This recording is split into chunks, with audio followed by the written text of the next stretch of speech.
Bienvenidos todos. De verdad que es muy importante si nosotros queremos conocer un poco nuestro presente y afianzarnos hacia el futuro, tenemos que tener un pasado bien sólido.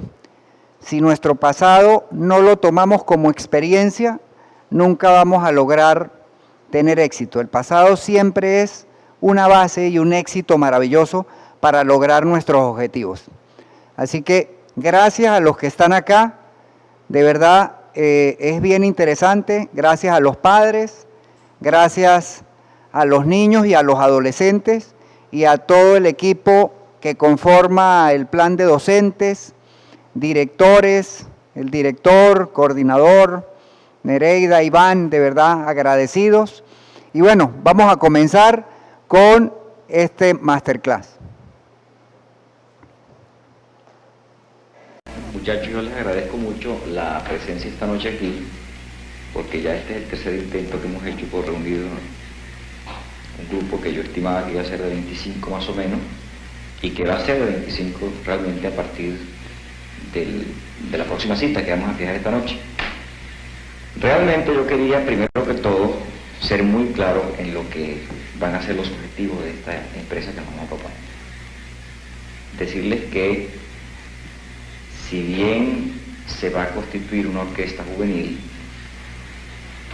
no es simplemente una institución dedicada a dar conciertos de cualquier manera, a precipitarse, sino que está destinada a cumplir una misión superior en la música venezolana. Ustedes saben que en cualquier conservatorio, en cualquier escuela de música del mundo, es parte indispensable de la formación estudiantil el entrenamiento orquestal. Todas las escuelas modernas, los conservatorios europeos, disponen de orquestas académicas donde se practican las obras y donde se adquieren una serie de entrenamientos que no pueden obtenerse en las clases individuales tradicionales de la educación musical. En Venezuela estamos viviendo desde hace muchos años una profunda crisis en la educación musical, pese al enorme esfuerzo que han hecho los grandes maestros de la música venezolana en este siglo. Ahora, ese esfuerzo es necesario ahora que lo supla la propia juventud. Los propios estudiantes están interesados en que la educación musical se modernice. Y ese problema es el que ahora pensamos nosotros acometer en una forma seria, en una forma madura. Esto requiere de la parte de ustedes una actitud de responsabilidad desde el principio y no podemos tolerar que esto se convierta en lo que a veces se convierte en las obras culturales, en una especie de improvisación y de aventura. Gentilmente ha cedido el Conservatorio de Landaeta a esta casa por ahora para poder comenzar estos ensayos. No hay, y en esto quiero ser absolutamente claro en este momento, más nada en la orquesta. Aquí no hay becas, no hay recursos para nada. Yo creo que podríamos ahora hacer un ensayo. Vamos a comenzar a ver un poco la serenata de Mozart y el movimiento. Y entonces buscan el instrumento. Vean a ver cómo pueden acomodarse, como buenamente puedan. Y entonces vamos a ver si cuando sea los primeros compases nos sacamos adelante. Ok, muchachos.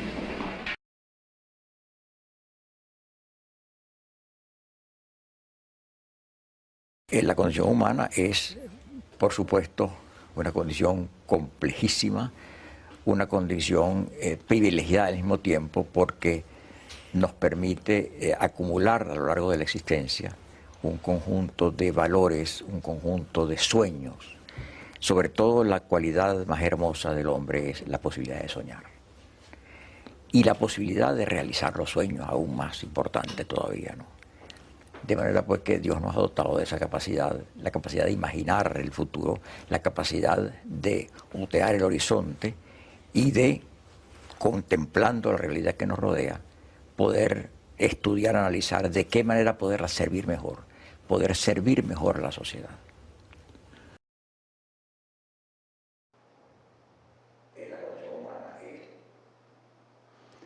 Bueno, acabamos de ver dos extraordinarios videos del maestro José Antonio Abreu, uno de 1900 75, que como él muy bien lo decía, era el tercer intento para conformar la orquesta juvenil, que todos los que asistieron allá siempre pensaron que era una orquesta juvenil, pero él, en su cerebro, para él no era una orquesta juvenil, para él era todo un sistema para lograr ese objetivo, y él ya lo veía, él lo veía en el escenario nacional, él veía todo un sistema de más de 24 orquestas, en cada estado de Venezuela una orquesta, y en todo el país 24 orquestas, que eran lo que conformaban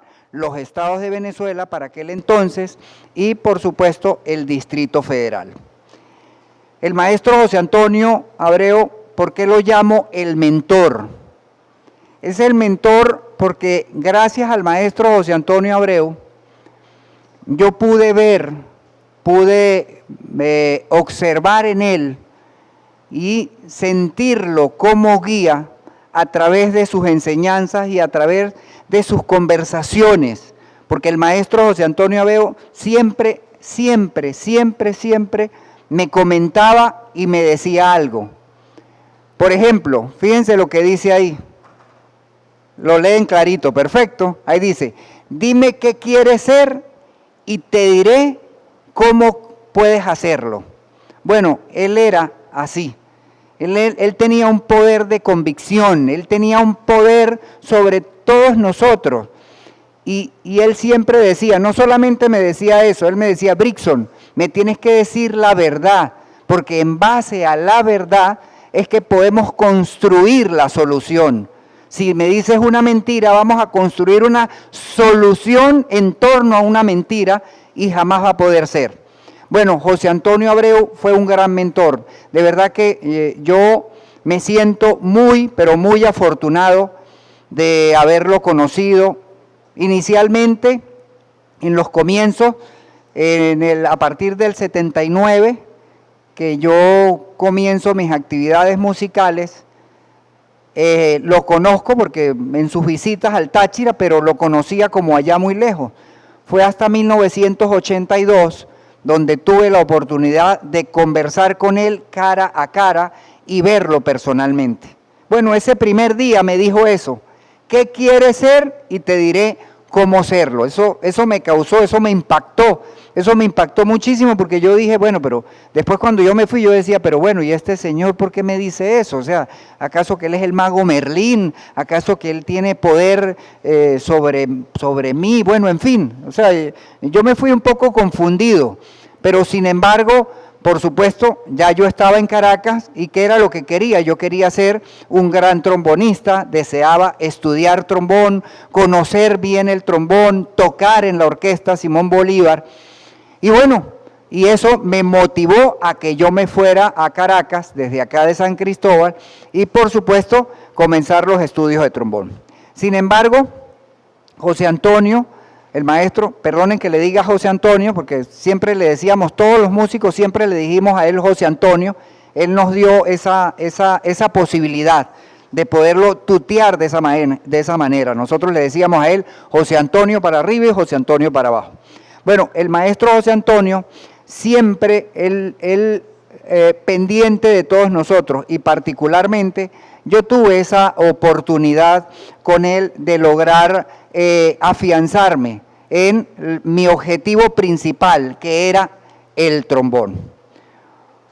Otra cosa que me dijo el maestro José Antonio en ese momento, en esos momentos allí en los ensayos, cada vez que teníamos algún ensayo o teníamos audiciones, porque nosotros teníamos audiciones cada 3 meses.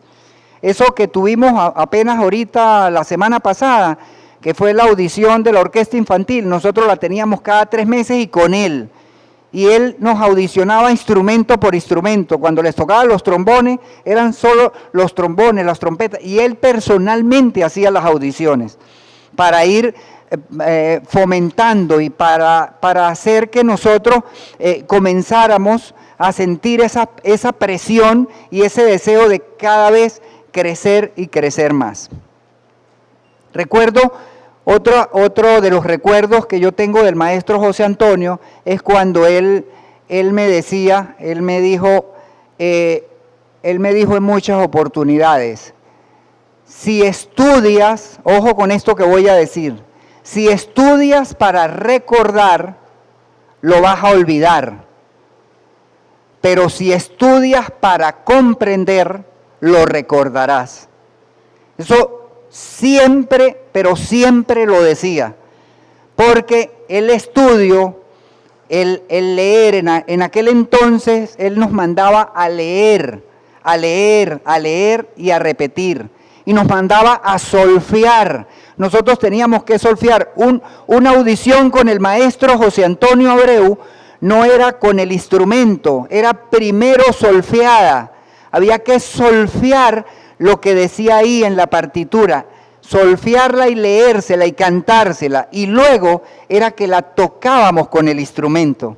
Entonces, eso nos causaba a nosotros aquel impacto y era grande porque a veces era complicado. Y él decía, si no está aquí, nunca va a salir por acá. Y nos tocaba, a mí por ejemplo me tocaba la campana del trombón, por acá nunca va a salir nada. No pretendas que de acá a acá no estar claro y aquí en la campana del trombón salga una excelente melodía. ¿Ok? Entonces en eso tenemos que estar nosotros siempre claros. Ahora bien, el maestro José Antonio tenía unas rutinas interesantes, unas rutinas que él seguía cotidianamente y hacía que todos nosotros la usáramos y la lográbamos para proyectarnos en lo que nosotros queríamos. Nosotros teníamos, por ejemplo, a mí me pasó algo en estos días, lo conversé, no recuerdo con quién lo conversaba, pero lo conversaba. Yo decía, Dios mío, qué increíble, cuando estaba en Caracas en el récord Guinness, ¿cómo es posible que yo esté tocando aquí 40 años más tarde otra vez la marcha eslava? Y eso era marcha eslava, marcha eslava, marcha eslava, marcha eslava, marcha eslava, 1812, 1812, 1812, cuarto movimiento de la cuarta sinfonía de Tchaikovsky, cuarto movimiento de la cuarta sinfonía de Tchaikovsky. Y eso era siempre y siempre y siempre. A veces ustedes dicen, pero ¿por qué nosotros estamos ensayando siempre lo mismo y lo mismo? No, él siempre hablaba del alto nivel de excelencia al cual todos tenemos que llegar. ¿Y cómo llegamos? Practicando, practicando, practicando, practicando y practicando. Así que bueno, yo de verdad les digo que yo fui de verdad un joven muy afortunado, afortunado por haberlo conocido, afortunado por haber recibido por parte de él grandes enseñanzas que no han dejado en mí sino progresar con el instrumento.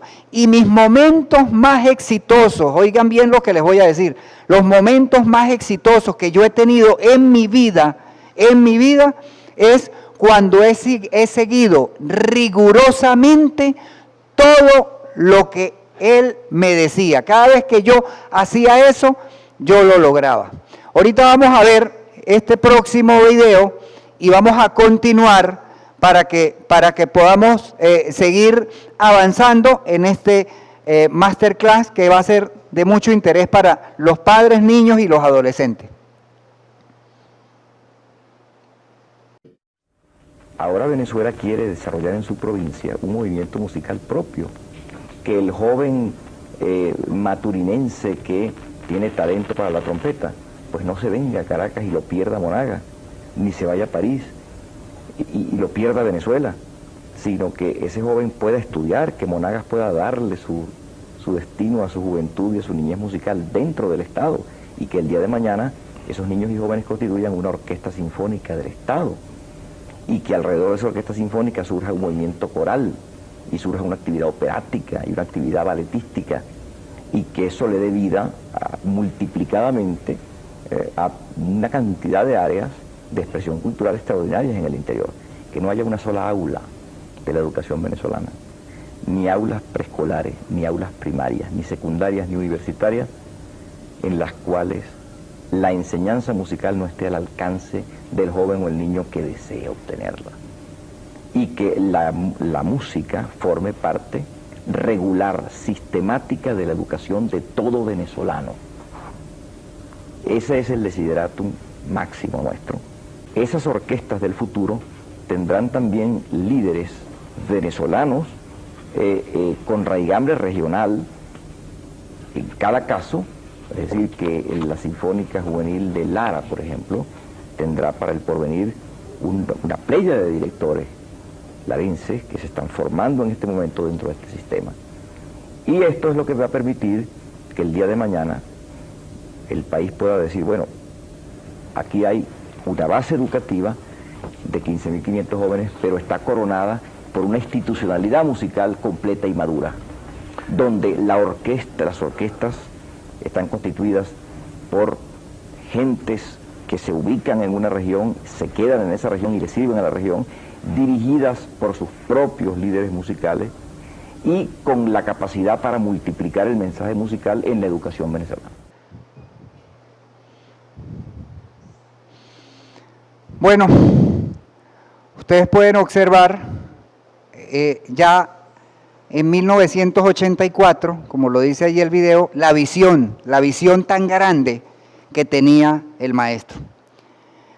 Yo coloco en esta lámina el cerebro consciente y el cerebro subconsciente, porque el maestro siempre nos decía esto, y nos decía, hay que practicar, practicar y practicar, para que pase del cerebro consciente al subconsciente. Él siempre nos decía, todo tiene que quedar instalado en el subconsciente, porque él es el que aprende. Ahora bien, fíjense, aquí colocamos a Gregg Braden, Joy Dispenza y Bruce Lipton. Ellos son unos neurocientíficos que son hoy en día los padres en este tema. Y ellos han descubierto que es el cerebro subconsciente el que le da forma a nuestras vidas y, por supuesto, a todas nuestras decisiones. ¿Pero por qué? Porque todo lo que nosotros tenemos, todo lo que nosotros de manera consciente logramos, se va archivando en nuestro cerebro subconsciente. El cerebro subconsciente es el cerebro que tiene mayor velocidad. Él trabaja a 40 millones de bits por segundo.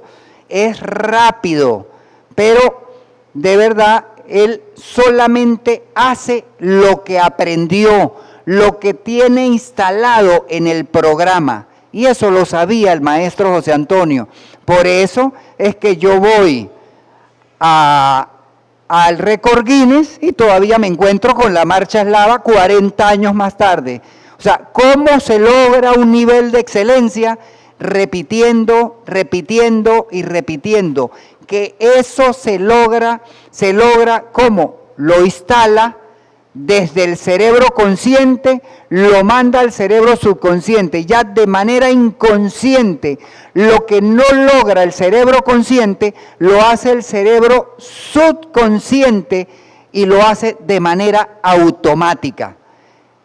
El cerebro subconsciente es un software que nosotros tenemos instalado en nuestro cerebro y a través de nuestro cerebro consciente enviamos la información que le vamos enviando. Ahora bien, esa información que nosotros enviamos tiene que ser una información correcta, porque si nosotros enviamos mala información, el cerebro subconsciente no entiende si es bueno o es malo.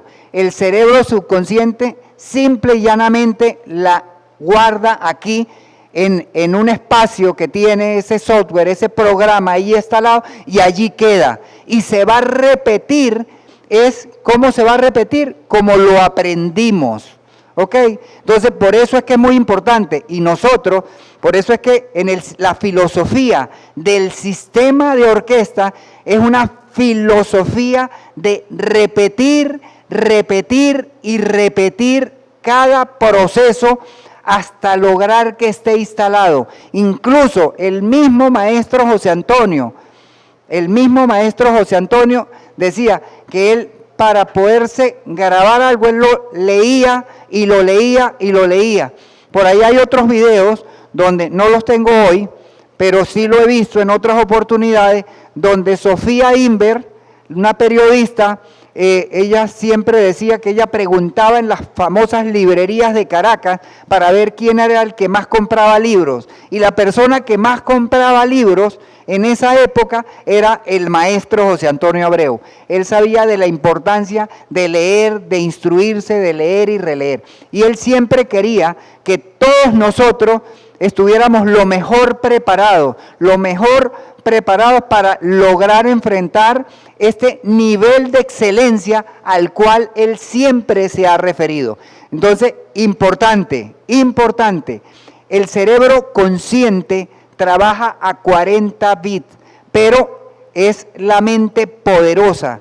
Nosotros, el 5% de nuestro día, operamos desde el cerebro consciente. Ahorita mi cuerpo está consciente en que yo estoy hablando con ustedes, mi cerebro consciente está viéndolo, mi cerebro consciente está observando y yo estoy guiando qué es lo que está sucediendo con mi cuerpo y entrando en esta acción.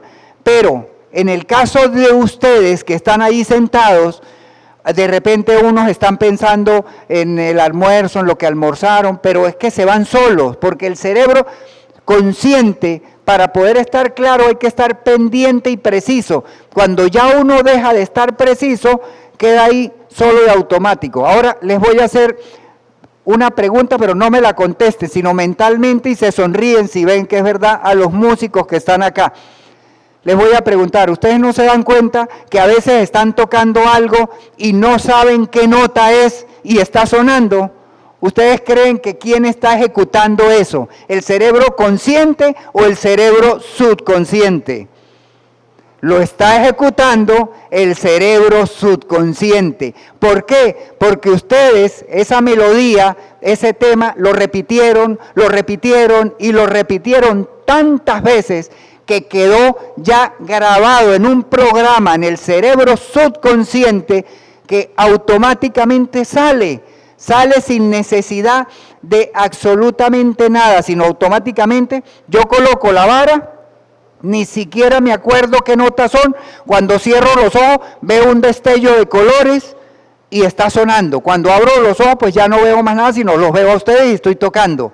Pero si cierro los ojos veo una pantalla de colores dentro de mí y está sonando. Entonces, ¿qué es lo que nosotros tenemos que hacer? Recuerden, todo tenemos que hacerlo de manera consciente para grabarlo en nuestro cerebro subconsciente.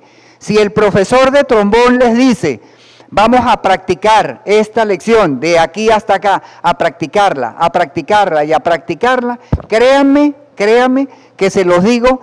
¿Por qué? Porque estoy seguro que si la practicamos muchas, pero muchas veces, vamos a lograr los objetivos.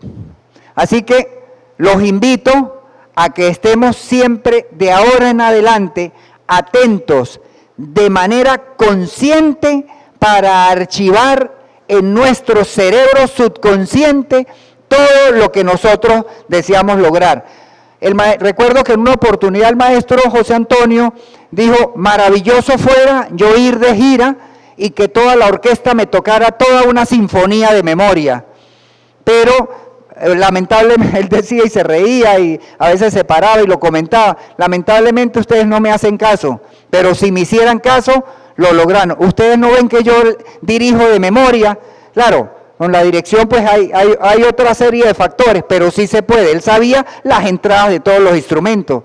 Él se conocía la obra que él iba a dirigir, la obra que él quería dirigir, él no llegaba ahí a dirigirla. Él tenía ya un año estudiándola. Él tenía en su casa en Altamira, que era donde vivía él en ese entonces, ahí en su casa él tenía un cuarto y tenía un equipo de sonido y tenía hasta un podio. Y él ponía el disco y ahí dirigía. Y él dirigía allá. Y allá enfrente había un espejo. Hasta sus movimientos sabía cómo lo hacía, con el espejo. O sea, era un hombre de verdad extraordinario y por eso vuelvo a mencionar lo mismo. Yo fui muy afortunado en poder compartir con él algunos momentos de esos extraordinarios y ahora poder replicárselos a todos ustedes, porque esa es la filosofía, esa es la esencia del sistema de orquesta. La esencia del sistema de orquesta es lograr repetir y repetir y repetir cada partitura, cada compás, y tenerlo tan archivado que podamos tocarlo de memoria, porque cuando nosotros tocamos de memoria, escuchen bien esto, cuando nosotros tocamos de memoria, nosotros ejecutamos más libres, estamos más tranquilos. Ustedes no se dan cuenta que lo que ustedes pueden tocar, lo que se saben, lo tocan rico, lo tocan delicioso, lo tocan pero como unas maestras las que tocan flauta, y los trombonistas lo tocan súper bien, y los cornistas, bueno, aquí todo el mundo, los que tocan cuatro, lo que se saben de memoria, lo hacen bien. Bueno, entonces, ¿qué nos indica esto? Que tenemos que trabajar de manera consciente, enseñarle a nuestro cerebro subconsciente. Vamos a ver el siguiente video. Ábrete un poquito eso. Enséñame tu libreta un momentico. Ustedes saben que es muy feo pedir regalos, pero yo un día le dije a José Antonio Abreu, mira José Antonio, yo quiero en Navidad que tú me regales algo muy especial. Y él se puso todo así porque, ¿qué será? Y yo tengo curiosidad de ver una libreta tuya. Yo no sé si la cámara la puede tomar. Daniel, ¿puedes tomarla? Vamos a ver si puede. Bueno, yo creo que en eso reside el secreto de José Antonio. Verdes, amarillos, rojos. ¿Qué colores más utilizas? Verde, amarillo y rojo. ¿Lo rayado qué significa? Lo que está planeado y ya realizado. Bueno, esa libreta se la conozco. Aquí está una que tiene más colores todavía. Aquí tienen esta. Yo creo que en una persona sí se puede confiar. Las rojas son las que están hechas ya. No, las verdes. Las verdes. Las rojas son materias que tienen una importancia grande, que están allí pendientes, y las amarillas lo que está pendiente normalmente, ¿no? Lo que queda. Pero es una manera sencilla de planear el tiempo. Yo tengo de recuerdo de regalo de Navidad y le dije, mira, eso no es indiscreción porque no tengo capacidad de detective para saber lo que ahí escribe. Pero ¿cómo te entiendes tú mismo lo que escribiste? Un sistema de siglas, de abreviaturas. ¿Cuánto de las cosas que tú allí escribes cumples? ¿Tú escribes todos los días, Iván? Sí. ¿Cuánto logras de ese día? A veces todo, a veces parte, a veces nada. Eso depende de los días, ¿no? Y entonces, lo importante es no lo que se obtiene en un día, sino a lo largo de la semana. Lo importante es que las actividades previstas para la semana se cumplan a lo largo de la semana. Y en eso consiste un juego de distribución de tiempo, en el que pienso que una disciplina, ¿verdad?, una metodología severa, que procuro yo inculcar siempre a los jóvenes en el trabajo musical, es suficiente.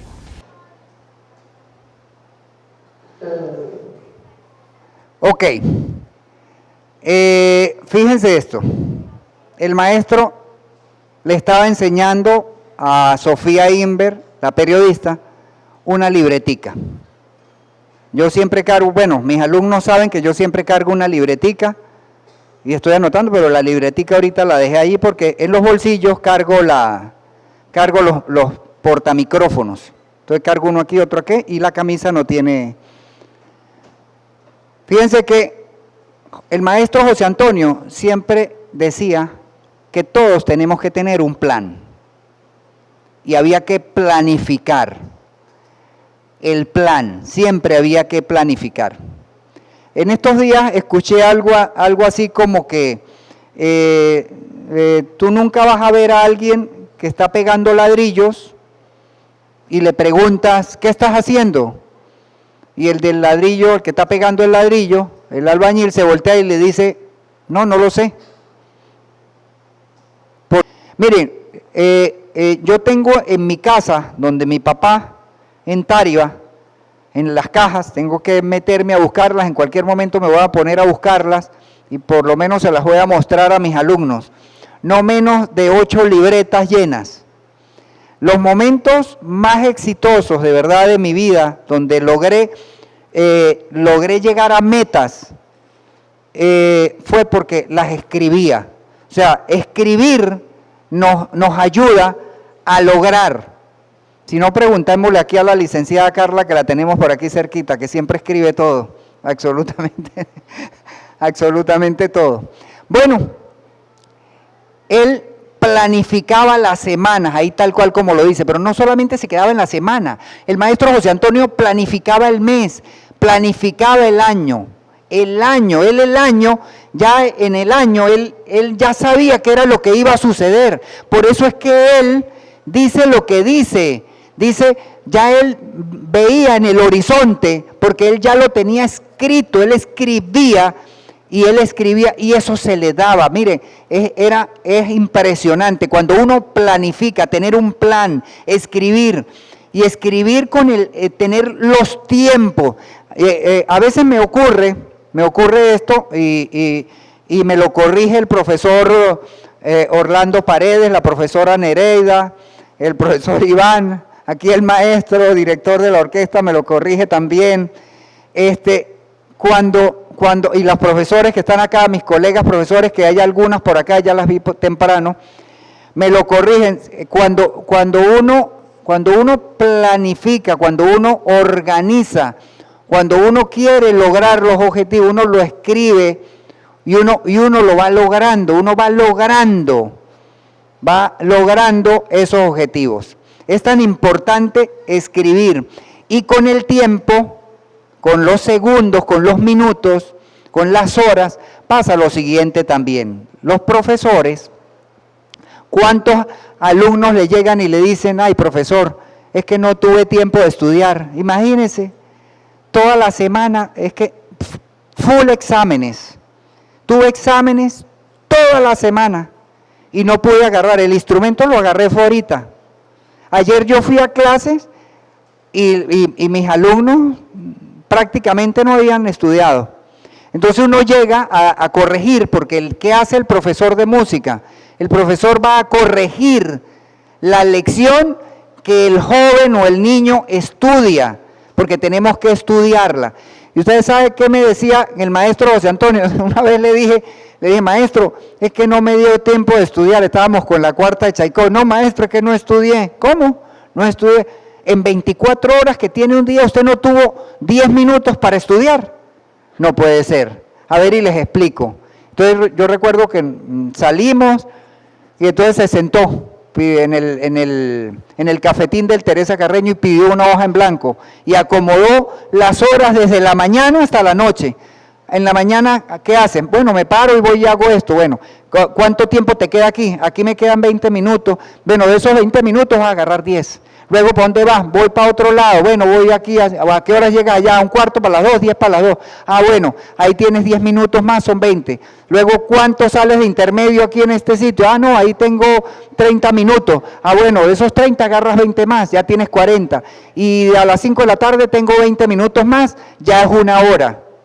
Una hora. O sea, hicimos ahí una hora. Eso es en un día apretado. Ahora, no me vengas a decir que tú tienes todos los días apretados, decía el maestro. Planifica. Si no planificas, Brixton, si no planificas, nunca vas a llegar a nada. Por eso les digo, los momentos más exitosos de mi vida, han sido cuando yo lo he planificado. Yo se lo comentaba a mi esposa, se lo comentaba, siempre se lo decía. Cuando mis momentos estelares era porque los planificaba, estaba pero clarito en lo que quería y iba utilizando un sistema para llegar a ese objetivo y para lograr esa meta. Ahora bien, entonces, ¿qué es lo que tenemos que hacer nosotros? Planificar. Ahí está, clarito, ahí lo escucharon. ¿Quién es el padre del sistema de orquestas infantiles y juveniles de Venezuela? ¿Quién creó nuestra filosofía? El maestro José Antonio Abreu. Ahí está, en 1984, en una entrevista, mostrando una libreta con los colores amarillo, verde y rojo, y mostrando todo planificado, todo escrito, todo anotado.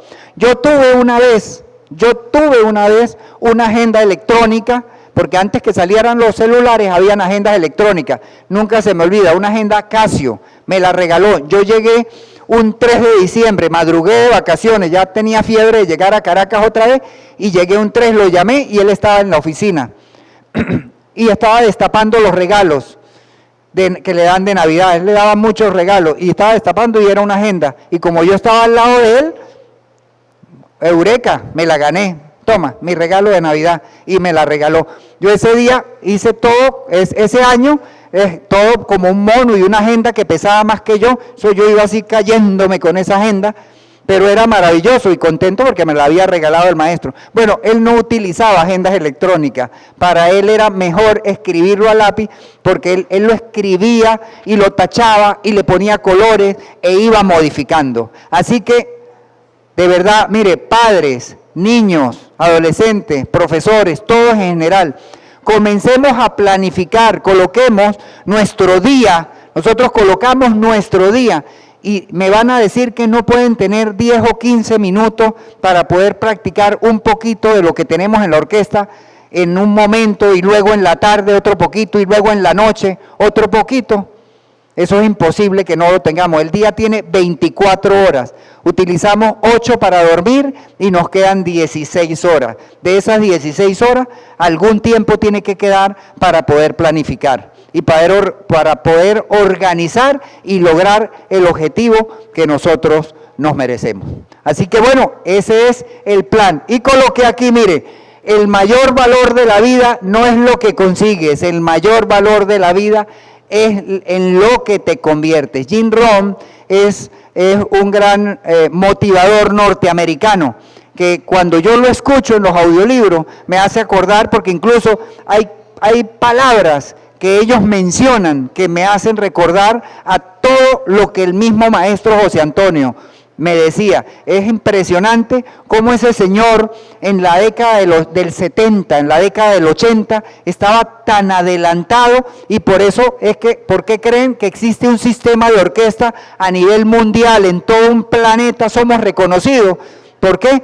Porque él sistemáticamente lo construyó y lo planificó.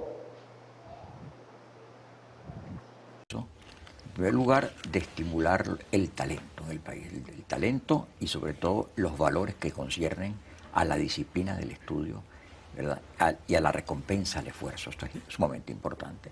Eso tendría que darse, en primer lugar, mediante el fomento masivo, ¿verdad?, que nosotros estamos intentando en el campo de la música, de la educación artística en general, en todas las artes.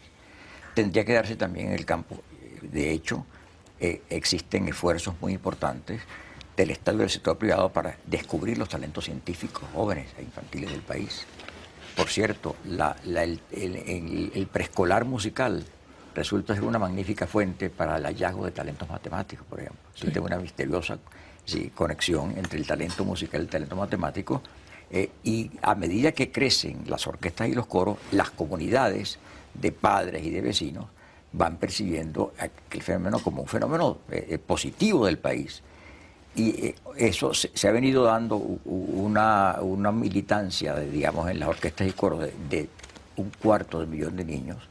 Implica que 1 millón de venezolanos mínimo están, ¿verdad?, directamente conectados con el fenómeno artístico y con el fenómeno del triunfo del talento. Y eso es una especie de onda expansiva que se va contagiando y que va llegando a capas cada vez más amplias de la sociedad.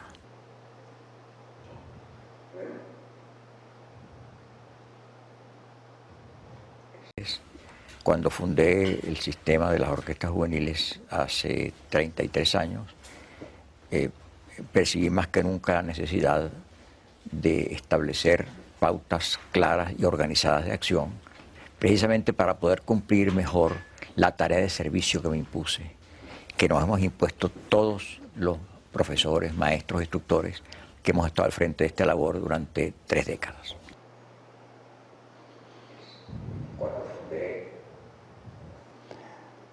Bueno,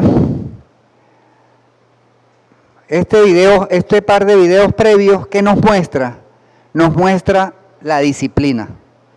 la disciplina que es prioridad para el desarrollo de nuestro sistema de orquesta.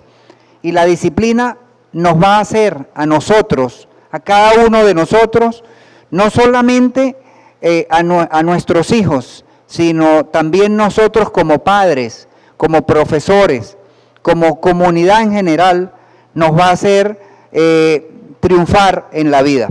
La disciplina es algo maravilloso. Bob Proctor es otro gran motivador norteamericano, que cada vez que los escucho, mire, yo los escucho y los escucho y los escucho, y es como que estuviera escuchando al maestro José Antonio. De verdad que, y por eso los traigo a ellos acá a colación. La disciplina, fíjense como la dice Bob Proctor, la disciplina es darte una orden y seguirla con acción, con pasión. Las disciplinas hay que abrazar las disciplinas, pero con pasión, con deseo. Nosotros, si yo quiero ser un gran trombonista, yo quiero ser un gran flautista, yo quiero ser un gran director, yo quiero ser un gran cuatrista, yo quiero ser un gran trompetista, un cornista, lo que sea, el instrumento que sea.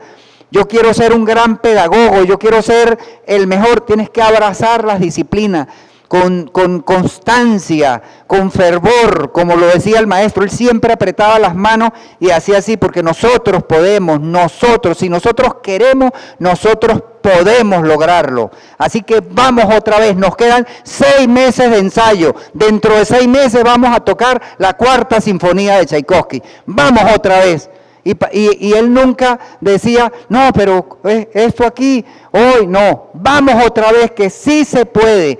Hay que abrazar, mire, las disciplinas hay que abrazarlas, hay que con disciplina, con tesón, hay que lograr que los objetivos se den. Nosotros tenemos que ser sumamente disciplinados. Y fíjense que la disciplina va de la mano del plan. Nosotros planificamos y abrazamos con disciplina para hacer. Entonces, ¿qué es lo que tenemos que hacer nosotros? Bueno, nos ponemos con disciplina. Si en el colegio tenemos que presentar los exámenes, en la escuela tenemos que presentar, bueno, con disciplina yo tengo que practicar el trombón, así sea en esta semana, que es semana de exámenes, así sea 30 minutos diarios, 1 hora diario, pero yo no me puedo ir a la cama si el día de hoy no practico el instrumento, o si no me pongo una meta que es leer, solfear, agarrar, que no puedo practicar el trombón a las 10 de la noche porque los vecinos los tengo con la bulla todos locos. Bueno, agarro y me pongo a solfear. ¿A quiénes nos van a escuchar si estamos leyendo la música y empezamos a leerla?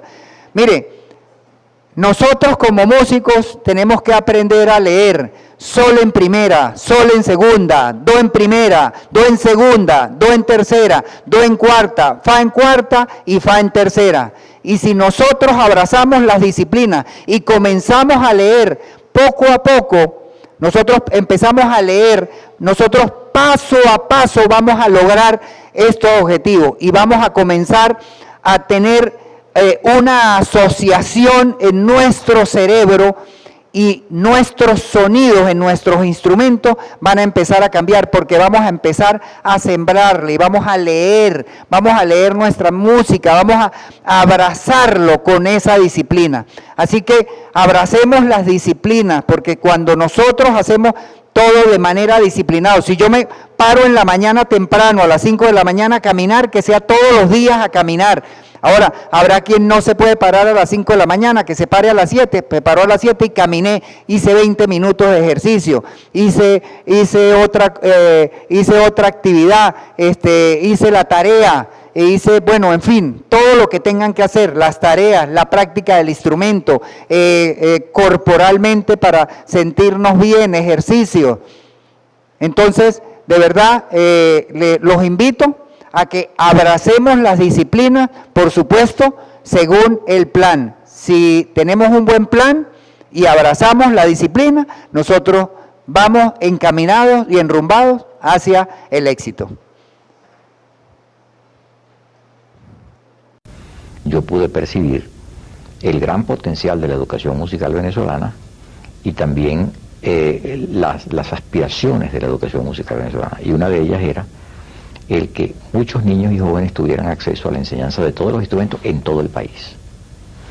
El maestro Sojo sembró una gran escuela de música en Venezuela, una escuela maravillosa, la escuela José Ángel Lamas, en la cual se sembraron estos principios, y los músicos de la Sinfónica de Venezuela que vinieron al país, muchos de ellos invitados por el maestro Ríos Reina a enseñar, formaron una generación inicial muy brillante.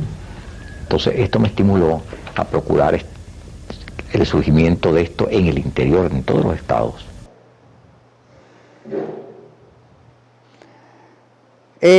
No puedo dejar de mencionar, el maestro mencionó a Vicente Emilio Sojo, pero también mencionó a Pedro Antonio Ríos Reina. Cuando estemos en la clase, allá en Terrazas de Monterrey, alguien me preguntó, ay, ¿cómo subimos ese 1%? Entonces yo les explicaba, por ejemplo, a los padres, esto va para los padres, para los jóvenes, para los niños, para los estudiantes de música, va con lo que tenemos que aprender a solfear. Para los padres es un audiolibro. Hoy vamos a escuchar un audiolibro 100 segundos. Ustedes dirán, uy, pero 100 segundos no es nada. Yo puedo escuchar un audiolibro 10 minutos o 15 minutos. En un audiolibro que uno escuche, así como los audiolibros que yo escucho, donde coloqué a todos estos hombres y mujeres que trabajan el crecimiento personal, y uno los escucha media hora, 30 minutos, 20 minutos, pero diario es mucho lo que uno va aprendiendo y se nos va instalando en nuestro cerebro subconsciente. Bueno, con apenas 100 segundos, son casi 2 minutos. Si esos 100 segundos, hoy, el 1 de enero, pues vamos a suponer que sea 1 de enero para llevar la secuencia del almanaque, 100 segundos, mañana 101 segundos, y así seguimos subiendo. Cuando vamos en el día 42, tenemos apenas 150 segundos en el día 42, y ustedes dirán, pero 150 segundos son 2 minutos y medio, eso no es absolutamente nada. Pero así vamos a seguir durante el año, porque estamos creando pequeños hábitos para poder lograr una disciplina. Pequeños hábitos nos hacen que logremos crear un sistema, y con el sistema, que es esta disciplina, junto al plan, nosotros vamos a lograr el objetivo. Luego, así vamos a seguir durante casi todo el año y vamos subiendo. Y es apenas casi al final donde ya vamos subiendo. Cuando llegamos al 31 de diciembre, hemos escuchado 371.000 segundos. 37.000 segundos, que eso equivale a 1 hora. Eso fue en el primer año. Y eso también lo vamos a hacer cuando comenzamos a solfear. Si nosotros comenzamos a solfear nuestro cuaderno, nuestra partitura, la solfeamos 100 segundos, mañana 101 segundos, y así sucesivamente, cuando finalicemos el primer año, hemos solfeado ya 1 hora en un día. Pero ¿qué va a suceder en el segundo año? En el segundo año, si seguimos esta misma secuencia, ¿qué vamos a hacer? Vamos a lograr escuchar prácticamente, ahí sí, 367.000 segundos, que equivalen a 20 horas.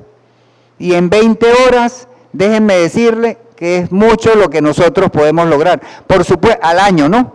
Por supuesto, al año. Entonces, eso es algo que podemos lograr, igualito lo podemos hacer con solfeo. Pequeños hábitos. Este calendario lo podemos tener en nuestro cuarto, en la parte de atrás, y lo vamos marcando con una X. El autor de este libro dice que nosotros tenemos que marcar con una X cada vez que hagamos un hábito, cumplamos ese hábito. Pero que si nosotros dejamos 2 días sin marcar, ya estamos perdiendo la secuencia. El hábito tiene que ser tan grande, pero tan grande, que nosotros no podemos fallar de marcar una X. Así que si el hábito es que de manera disciplinada ustedes van a solfear algo, ustedes en cualquier momento donde estén se paran, solfearon lo que solfearon. Si cada uno de ustedes está montando que si el concierto para flauta y orquesta de Mozart, bueno, lamentablemente se tienen que parar. Si van de aquí para Caracas en carro, señor, párese porque me paro aquí en esta mata a practicar un momentico el concierto de Mozart, porque si no, se me pierde el hábito. Entonces, ¿eso qué quiere decir? Hay que anotarse, abrazarse, lograr las disciplinas para poder lograr los objetivos. Nadie puede decir que con estos pequeños hábitos no va a poder lograrlo, porque apenas son 100 segundos para poder lograr ese objetivo. Así que los invito a que logremos estos pequeños hábitos. El autor de este libro también dice que nosotros debemos hacer 2 actividades en simultáneo. Por ejemplo, ¿qué dice el autor de este libro? El autor dice que si nosotros, por ejemplo, nos corresponde el día de lavar los corotos, ese día, por ejemplo, podemos estar escuchando un audiolibro o el concierto para flauta, o el concierto para trombón, o el concierto de trompeta, o el de violín. Lo vamos escuchando y vamos lavando los corotos. Terminamos de lavar los corotos y ya hemos escuchado. Hemos hecho 2 actividades a la vez. En mi casa hay una bicicleta y yo tengo ganas de ponerla frente al televisor para ver, por ejemplo, Netflix. Entonces ya puedo ver una película, pero no me voy a sentir tan mal porque me puse a ver películas y películas, pero estoy andando bicicleta. Entonces eso es maravilloso, hacer 2 actividades de manera simultánea. ¿Para qué? Porque nuestro cerebro subconsciente puede absorber, pero cualquier cantidad de información que tú le des, y eso es lo que nosotros tenemos que hacer. Adelante, Mariana.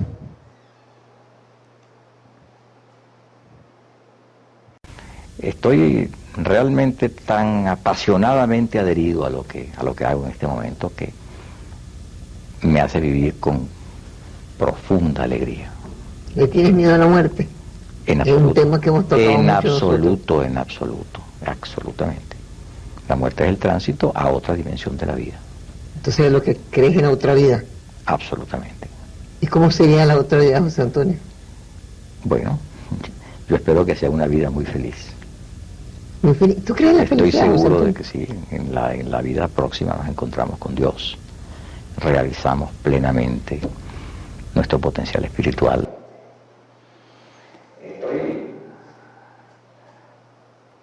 El maestro José Antonio Abreu era un hombre sumamente creyente.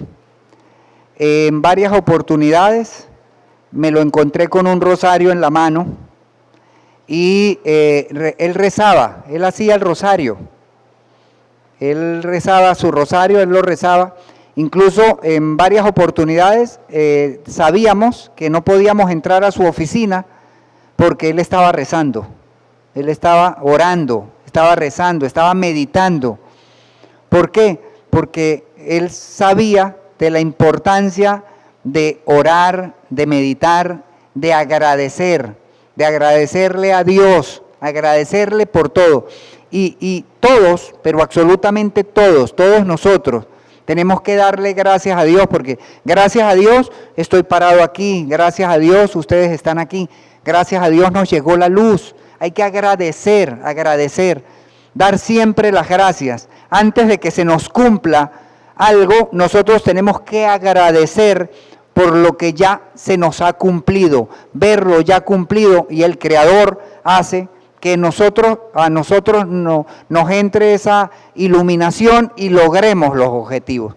Así que Jack Canfield es otro gran motivador, y tengo ya digamos que más de 6 meses escuchando, cada vez que camino, escucho un audiolibro de él, que es el audiolibro de agradecer, el agradecimiento, y lo escucho todos los días y de verdad que le doy gracias a Dios porque bueno, y cuando voy caminando doy gracias a Dios porque respiro, doy gracias a Dios porque bueno, porque tengo esta vida sana, porque me siento sano, porque me siento con energía, porque me siento positivo, porque tengo una casa donde vivo, porque tengo un techo, porque tengo una esposa, porque tengo carro, porque tengo una cobija cuando me abrigo, porque hay comida. Le doy gracias a Dios porque lavé los corotos, porque al lavar los platos, gracias a la lavada de los platos significó de que tuve comida. Y gracias a que cuando voy a botar en los composteros los desechos de la comida que hicimos, doy gracias. Cuando voy caminando en el terreno, todos los que han ido a Monterrey a las clases se pueden dar cuenta y que tengo terrenos y ahí tenemos los composteros y se los echamos a los arbolitos y bueno, y damos gracias porque todo eso se puede hacer, porque al haber esos desechos quiere decir que hubo la comida y nosotros tenemos que ser muy agradecidos. Bueno, el maestro José Antonio siempre fue un hombre de verdad que eternamente agradecido con Dios, un hombre sumamente religioso, un hombre que no hacía sino dar las gracias y andaba con su Cristo en la mano, con su Cristo en la mano. Yo recuerdo en una oportunidad, yo no estaba en el sistema de orquesta, sino estaba en la Orquesta Sinfónica Venezuela. Cuando yo estaba en la Sinfónica Distrito Federal y el maestro Ángelo, mi maestro Ángelo Pagliuca, que era mi maestro en la Escuela Superior de Música, en la Escuela José Ángel Lama y en el Conservatorio Juan José Landaeta y en el Conservatorio del Sistema de Orquesta, él me dijo: Brixson, yo necesito que vengas a ensayar conmigo en la Sinfónica para que toques segundo trombón conmigo. Y yo me quedé, pero eso fue en el año 87, yo me quedé pero azul cuando yo veo eso y yo me voy y me siento con el maestro. Ahora claro, él me dice en el año 87 que yo me siente a tocar allí, no porque yo fuera bonito, ni porque era de San Cristóbal, ni porque era hijo de Godofredo Ramírez, no, era porque ya tocaba el trombón y tenía el nivel para tocar en la Orquesta Sinfónica de Venezuela.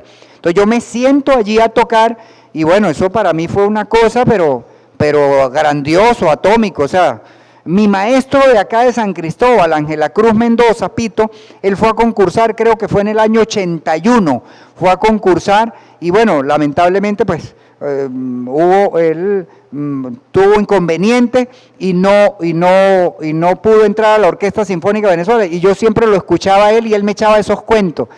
Y el estar yo sentado allí en la Orquesta Sinfónica de Venezuela, bueno, yo recuerdo que, yo agradecía tanto y bueno, resulta ser que pasó el tiempo, luego, por supuesto, me tocó presentar la audición, concurso, y bueno, éramos 13 trombonistas, yo tenía una gran ventaja de que, bueno, mi maestro Ángelo me pasaba los datos y bueno, y yo me puse a estudiar como loco, que yo toqué, pero todo. Absolutamente todo. Claro, la lectura a primera vista sí no la hizo Ángelo porque como él era mi maestro, la hizo otro profesor y bueno, por fortuna lo toqué bien, sin problema y bueno, gracias a Dios pues me quedé con el cargo porque igualito uno tenía que ganarse ese cargo por concurso. Pero en el año 95 yo era ya directivo de la Orquesta Sinfónica Venezuela. El maestro vino Juan Pablo II, su santidad Juan Pablo II, y entonces me llama el maestro José Antonio y me dice: mi querido, ¿cómo es posible que tú no permitas que la juventud venezolana pueda observar de cerca al vicario de Cristo, al Creador? Él era muy prosopopéyico, era un hombre con una voz de ultratumba, pero entonces pero maestro, no soy yo, es casa militar, porque como yo era directivo de la orquesta, entonces siempre las órdenes las daba un directivo para que no entraran por ciertos lados, ¿no? Pero cuando va el presidente de la República y ahí iba el Papa, imagínense, eso lo toma es la casa, no maestro, si yo, bueno, para entrar me toca mostrar hasta Claro, él sí no tenía problema, el maestro José Antonio entraba a todos lados, él era una persona convincente totalmente, que lograba, entrar, a cualquier lado, donde él quisiera, lo que él su propósito lo lograba. Para él no había límite, el cielo era el límite para él. Y fíjense todo lo que yo les he contado sobre el maestro, que por supuesto eso es sumamente grandioso. En la siguiente lámina voy a hablarles brevemente de lo que es la sinestesia. La sinestesia es la asociación de colores a través de las notas musicales. En una oportunidad yo boté un trombón al guaire, porque eso fue en 1983. Yo venía de una tienda que se llamaba, porque ya no existe esa tienda, Milbauer, en la avenida Río de Janeiro, en Las Mercedes. Para los caraqueños saben que en Las Mercedes, ahí está la Río de Janeiro, al lado del Guaire. Bueno, ahí estaba la tienda Milbauer. Yo estaba buscando una partitura que me habían dicho que allí estaba, la encontré, pero yo salí y me senté en un árbol que estaba allí a esperar el transporte. Pero yo practicaba el trombón y lo practicaba en el año 83. Yo entré a la Orquesta Sinfónica en el año 87, del 83, 84, 85, 86 y 87. Yo entré en octubre del año 87 a la Sinfónica de Venezuela. Pero en el año 83 yo agarré el trombón y estaba tan decepcionado porque no avanzaba y no avanzaba, que lo agarré con cajón y todo y lo tiré para el guaire. ¡Fu! Tiré el trombón y vi cuando el trombón cae en el guaire. Los que conocen el guaire saben que eso es en concreto, es embaulado, y ahí había poca agua en ese entonces, ahí pues era como verano, no sé, y cayó y se abrió la caja y sale el trombón, un trombón muy parecido a este, y cae allí amarillito, así todo bello, ¡prac! Y sale el trombón y sigue rodando. Cuando yo veo el trombón rodando, yo arranco a llorar y digo, Dios mío, ¿pero qué hice?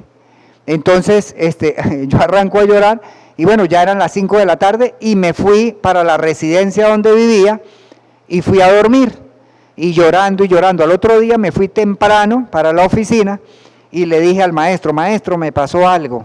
Yo planifiqué decirle una mentira, pero como él siempre, pero dime la verdad.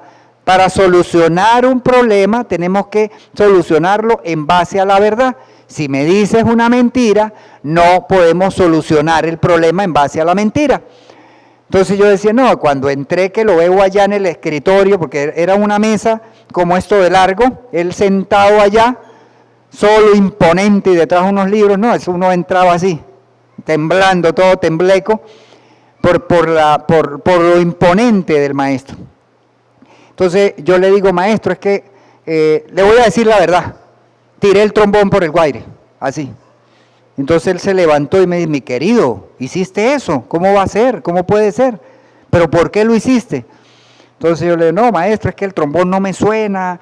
En fin, yo sí me di cuenta que él llamó a alguien, yo no me di cuenta qué le dijo, y yo sigo hablando, y él empezó a preguntarme más cosas de lo usual, porque anteriormente o en otras oportunidades yo podía hablar con él, al menos que nos llevara a cenar, porque a veces los que salíamos bien en las audiciones nos daba de recompensa y nos llevaba a comer y luego nos mandaba para la residencia, ¿ok? Entonces yo en varias oportunidades tuve la oportunidad de ir a cenar con él y posteriormente pues me mandaba a la residencia y bueno, eso era una papota, era una cosa rica, y él nos hacía ciertos comentarios simpáticos, interesantes. Ahora bien, él ahí siguió conversando, me hacía preguntas inusuales, así como, y cuéntame de tu papá, y cómo fue tu infancia, y cómo fue, y cómo decidiste tocar trombón. O sea, empezó, pero después me di cuenta que era para hacer tiempo.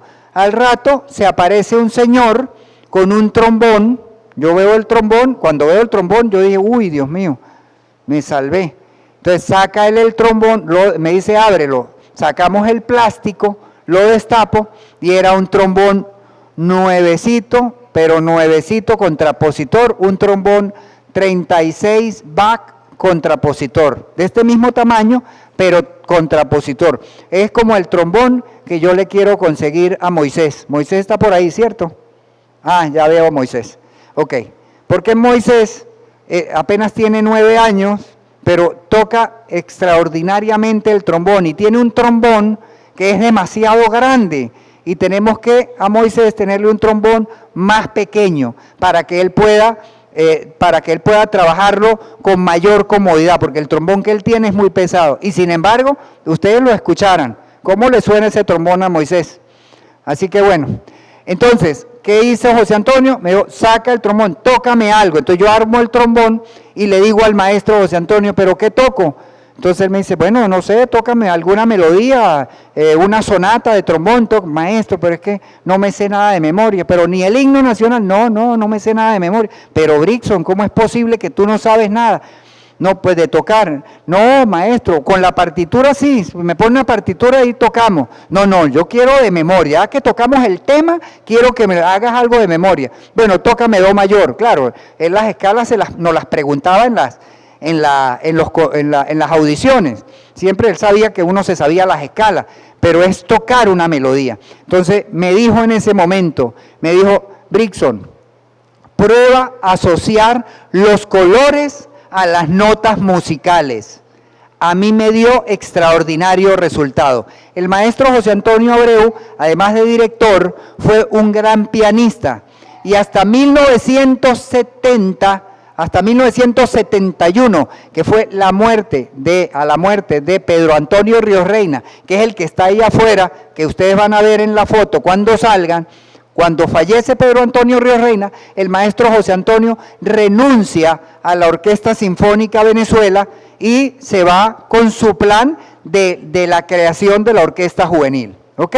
Pero el maestro José Antonio tocaba piano y todas las partes, el maestro me cuenta, yo no lo vi, pero otros músicos sí me contaron que fue así. Los músicos viejos, yo cuando entré a la Sinfónica Venezuela, le pregunté a los músicos viejos si el maestro hacía eso y me decían que el maestro José Antonio no utilizaba partitura para tocar el piano con la orquesta. Y con la orquesta, para tocar piano con la orquesta, el piano de orquesta, no concierto, sino el piano de orquesta, hay que tocar leyendo, porque hay que tener una memoria prodigiosa para recordarse los compases, los tiempos, en qué momento va a entrar. El hombre lo hacía totalmente de memoria, tocaba eso.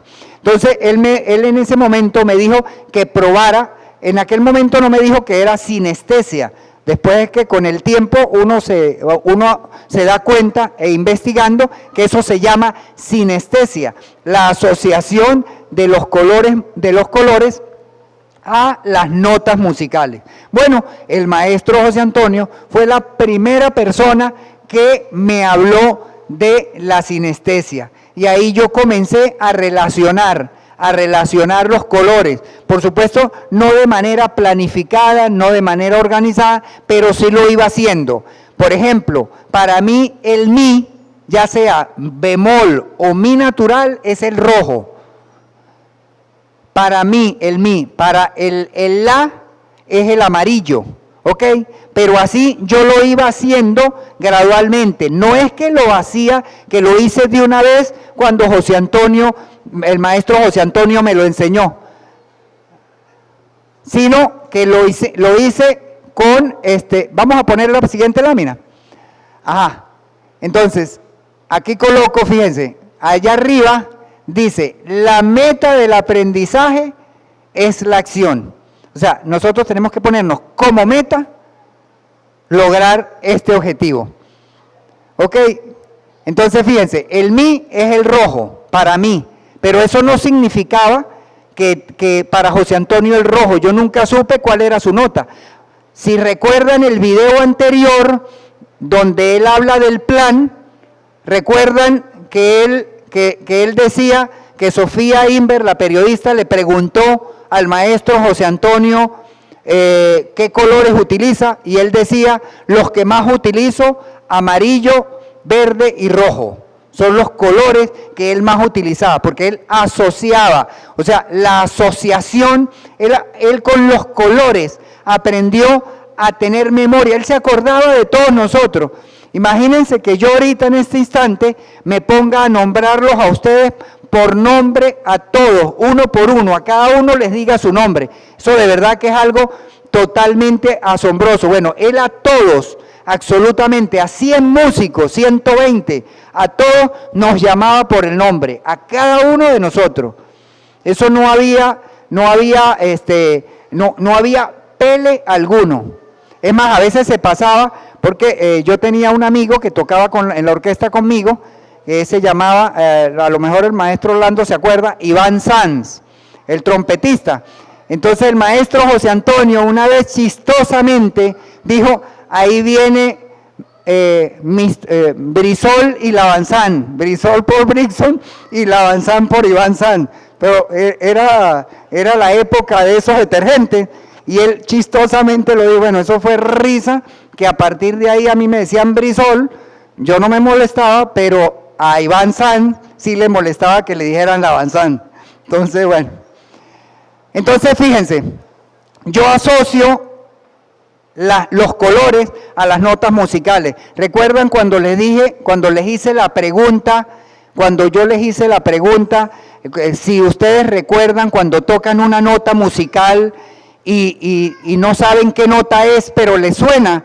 Que yo les decía que yo cuando cierro los ojos veo destellos de colores, es porque ya me habitué y yo llevo una rutina de un ejercicio de calentamiento, que es el que yo procuro enseñarle a mis alumnos, y yo voy asociando las notas con los colores musicales, y eso me ha ayudado mucho a la memorización. Hoy en día en mi cerebro tengo, no sé, en estos días me preguntaron que cuántos temas musicales tenía, y yo tuve que enviarlo en un correo que envié, y contabilicé 260 temas. O sea, me puse a contar cuántos temas tengo en mi cerebro, y tengo en ese momento 260 temas memorizados, que coloco la pista, y yo puedo poner las pistas aquí, y yo arranco a tocar, y puedo pasar 4 horas tocando sin necesidad de repetir ningún tipo de tema, porque ya mi cerebro se habituó. ¿Qué es lo que venía yo haciendo? Practicando ese 1%,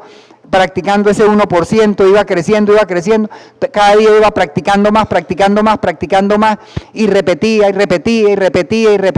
le decía desde mi cerebro consciente al subconsciente, le enseñaba la canción, y se la enseñaba, y la volvía a practicar, y la volvía a practicar, hasta que esa canción se aprendió. Luego cuando venía la segunda fue más rápido, y así sucesivamente. Bueno, ya son muchos y muchos los temas que tengo en mi cerebro. Entonces, si buscas, fíjese lo que dice el gran físico de toda nuestra humanidad, si buscas resultados diferentes, ¿qué vas a encontrar? Vas a encontrar siempre lo mismo. Entonces, si nosotros hacemos lo que estamos haciendo ahorita, que no planificamos, no estudiamos, no vamos a lograr, ¿qué vamos a encontrar? Lo mismo, vamos a llegar dentro de 2 años, nos vamos a ver en este mismo escenario y vamos a hacer lo mismo. Entonces, ¿qué es lo que tenemos que hacer? Si buscas resultados diferentes, nunca hagas siempre lo mismo. Albert Einstein. ¿Ok? Entonces, siempre, absolutamente tenemos que comenzar nuevas tareas.